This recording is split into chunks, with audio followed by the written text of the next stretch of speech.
Taste the Daily. தமிழகத்தில் புதியதாக 11 கலை அறிவியல் கல்லூரிகளை திறந்துவிட்டதாகவும் மேலும் 4 கல்லூரிகள் விரைவில் திறக்கப்படும் என கூறும் ஸ்டாலின் அதற்குரிய பேராசிரியர்களை நியமிக்காமல் வெற்றி விளம்பரம் தேடுவதாக பொதுமக்கள் குற்றம் சாட்டுகின்றனர். இது குறித்து ஒரு செய்தி தொகுப்பு பார்க்கலாம். தமிழ்நாட்டில் 175 அரசு கலை மற்றும் அறிவியல் கல்லூரிகள் ஏற்கனவே பேராசிரியர்கள் பற்றாக்குறையால் தவிக்கின்றன. கடந்த 4 ஆண்டுகளில் ஆட்சேர்ப்பு இல்லை என்ற நிலையில் 7500 நிரந்தர ஆசிரியர் பணியிடங்கள் காலியாக உள்ளன.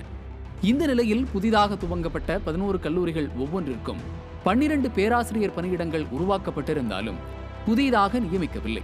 அதற்கு பதில் பிற கல்லூரிகளில் இருந்து பேராசிரியர்கள் மாற்றப்பட்டுள்ளனர். இது கல்வியின் தரத்தை மேம்படுத்துவதற்கு பதிலாக ஏற்கனவே தடுமாற்றம் கண்டிருக்கும் கல்வி முறையை மேலும் பலவீனப்படுத்தும். இந்த வெற்று அறிவிப்புகள் மக்களை ஏமாற்றும் வெற்று நாடகம் அல்லவா என கல்வியாளர்கள் கேட்கின்றனர்.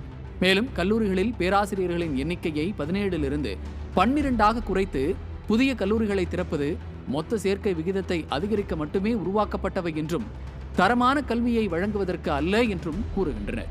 இது மாணவர்களின் எதிர்காலத்துடன் விளையாடும் அரசின் பொறுப்பற்ற செயல் அல்லவா என்றும் விமர்சிக்கின்றனர்.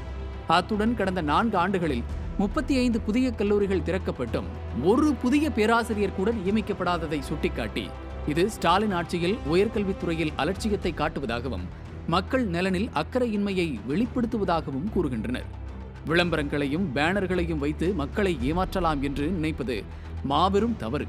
உண்மையான கல்வி மேம்பாட்டிற்கு ஆட்சேர்ப்பு, உட்கட்டமைப்பு மேம்பாடு, தரமான கல்வி வழங்குதல் ஆகியவையே என கூறும் கல்வியாளர்கள் மக்களின் கோபத்தையும் விமர்சனத்தையும் விளம்பரங்களால் அடக்க முடியாது என்பதை விடியா முதல்வர் உணர வேண்டும் என ஆவேசப்படுகின்றனர்.